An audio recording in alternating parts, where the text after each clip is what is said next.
I was listening to some songs last night, some of the CDs that I had gotten from you over the years, and one of them was, I think it was the couple, I think they're Yehudis, and Yonah or something like that, maybe.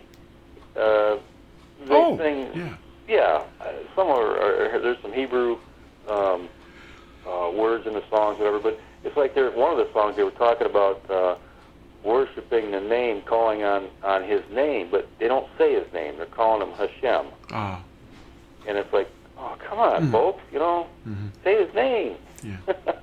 Yeah, they replaced it with Adonai, or that means my sovereign or my Lord. And then, of course, the Greek would translate that into Kyrios, and then the Latin was Dominus. And then the Anglican Catholic King James Version turned it into they just translated the Latin Vulgate, and they used the word Lord. And that's what Dominus means. But it all goes back to the meaning of the word Lord in Hebrew, which is not just Adonai, but it's B-A-A-L, or actually it's B-E-L, but, it's... Right. Yeah. Yeah. Uh-huh. Yeah, it's, but knowing what we know, I mean, we've been shown these things, and it's just such an abomination to hear this other stuff. But, it's all about what perspective you have, and because we have, Yahuwah's perspective on these things, it hurts our ears to hear this stuff, and we cringe every time we hear this stuff. And that's why going into an assembly, when you're hearing the man up front with the big microphone talking, and he's saying these words and all this, it's just, you're looking for the door. You got to get out of there. You just can't hear this stuff. Yeah, it hurts, yeah. It does. It's painful because he's sharing his feelings with us. It's his feelings we're getting. Yeah.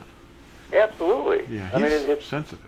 It's what he feels when he hears us down here, and for Yahusha to have made that statement when he was here walking among us, when the Son of Man returns, will he find faith or belief on this earth? The belief, yeah. Will he find the practice of his way? Will he find the truth and the way? And he's got to find a little of it, but we're doing through his Spirit, we're trying the best we can to submit. Yep. We love him, Hey, I haven't gotten any pictures of you lately. What's going on? No, we haven't. We still got film on the cameras and whatever. We're so old school here. We got them, drug mart box cameras. Yeah. Okay. They work. They make good pictures. We don't have any of the technology stuff. It's okay. So we're kind of behind the times here, but oh well. Yeah, I got to get some more of them there. Yeah. Well, I hope you haven't been offended by, or even Gina, by any of the little things that I've done with your eyes or your face. Oh, we get a good laugh out of it. We watch these DVDs. We think it's great. She's sitting there in a chair rolling watching that.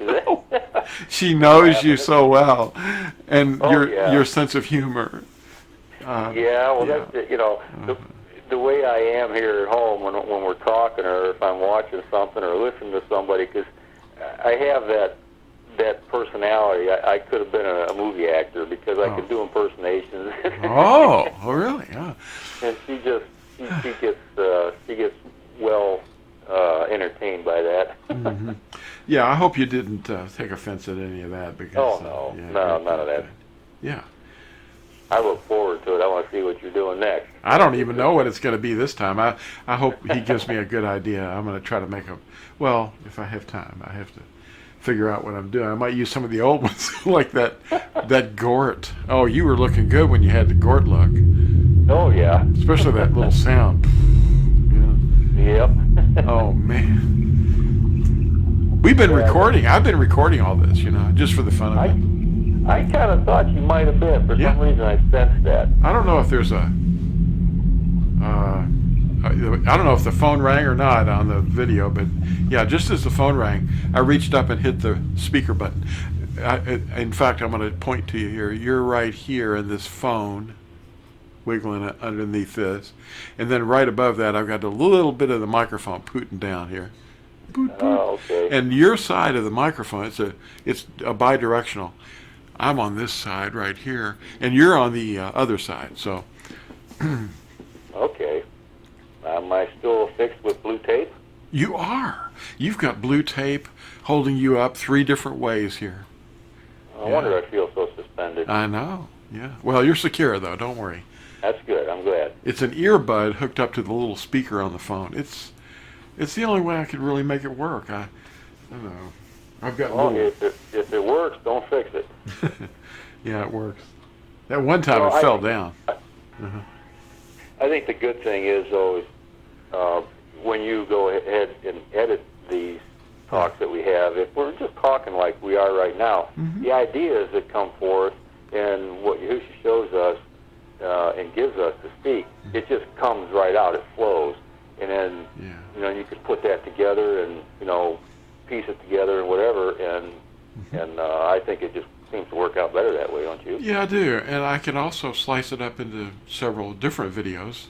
Why not? Oh, yeah. I've got some that I haven't used yet. I mean, but there's there was something we talked about the few minutes we talked when the buzzing stopped, or it was reduced, but I can still hear it, But the days of the week I talked about as being part of the evidence that we have that there is a lot of idolatry in the world, and some of the... Well, it's camouflage paganism. You had that written on page 13 of Fossilized Customs, and I have that, and I was reading that, and along with the other article that you did, People. Yeah, I've got the book here. I'm going to hold it up so people can see it. Oops, it's upside down. There it is, yes. All right, now there's a picture of the front cover of the 12th edition. Some people have the older ones. There's a lot more in this one. It's a lot thicker, and it's much better print. I don't know if they know that, but there's a whole lot bigger print here. The other stuff was microscopic. It's more like a regular book, this one is. Yeah, it is. I think on your older versions you had like 2 columns on each page that was printed, and it was smaller print. Yes. Yeah, that was the difference. Anyway, on page 13 through chapter 20, I think, or page 20, it goes from 13 through 20. We don't have probably any need to go through every little thing, but we could. Would you like to talk about any of the things, some of the things you'd like to spell, maybe? Did you have something that you'd think would really impress them, like Sunday? How'd that happen? What are we calling it? Well, Sunday? Yeah, it was starting out. I mean, the days of the week. I mean, they were 1 through 6, with only one that was actually named, and that was Sabbath.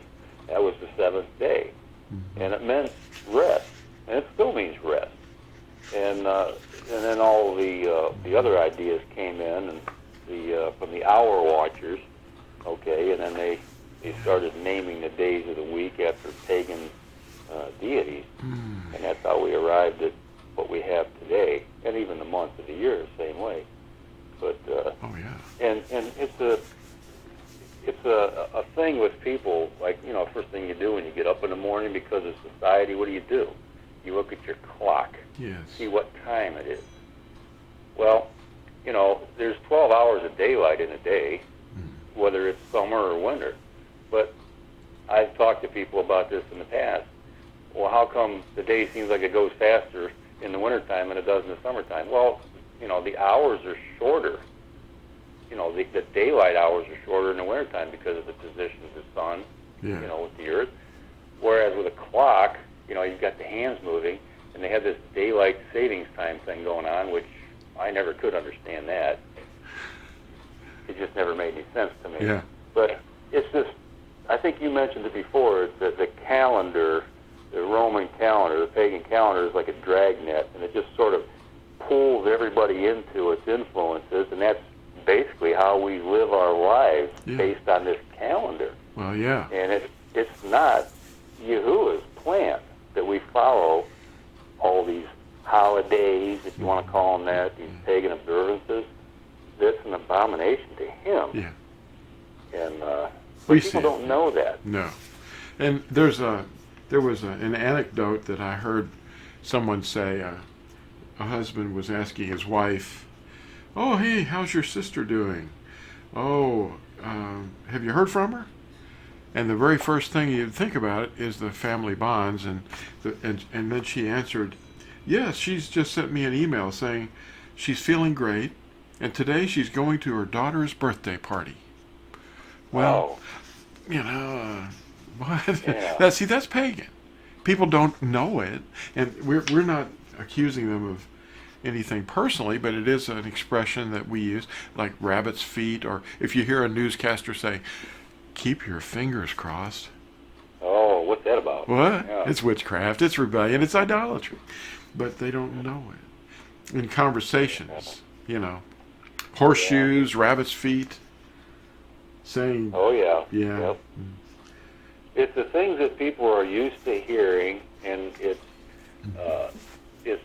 the images that are basically in their face every day, and they're part of their lives, and they don't realize what the origins are of these images and these practices. And it's because, well, we talked about earlier, it's perspective. Mm-hmm. When we have Yahusha's perspective, we'll see these things for what they really are. We won't want anything to do with them. Right. And like we talked before, it's not about people; it's about practices and teaching. These strongholds, mental strongholds, a thought prison. Yeah. And people are so locked into that they just, they think that there's a better way. They have this feeling inside there's a better way, but they don't know what it is and they don't know how to pursue it. But yet they keep going to the same place every week, paying these people to teach them what this book says, what the scripture says. What's it mean? Yeah, and you've got the Galatians 5 and Galatians 6, which deal with that. The armor of Yahusha, which is, not just for protection, but it has something that's called a sword involved, the word. And and in chapter 5 he talks about, "You foolish Galatians, who's bewitched you? Why are you turning back to these old practices that I just told? Have I become your enemy because I've told you the truth?" And the pastors are just not mentioning it. They put their little Valentine's decorations up and go, "Oh, the heart, that's a symbol of Valentine's, right?" No, it's not. It's not good. In fact, it's all about fertility, and they even started with me when I was a little child. I remember it, all of us, all around the world. Remember the little candies they give you with the heart shapes, and it had "Be My Valentine" and little messages. It would look like a fortune cookie or something, Oh, yeah, I remember. How about some fortune cookies? I just threw a batch away. I bought some rice, and I had to throw that stuff away. It was a little... Like Confucianism. Well, yeah. Yeah. All your lucky numbers, numerology. Boy, yeah. How about all the BIBLE codes and all that Kabbalah and all that, Well, people, they want to be smarter than the next guy. And there's all these things out there that promise to make you smart, make one wise. Yeah. But this thing is these people are wise in their own eyes, but they have no real wisdom. What is wisdom? Yeah. It's Torah. What is wisdom? It's his instructions. But right. That's what we teach here. Yeah, we teach the Torah. And the Torah is easy. It's a light yoke. We love it. Mm-hmm. He wrote it on our hearts. Yeah.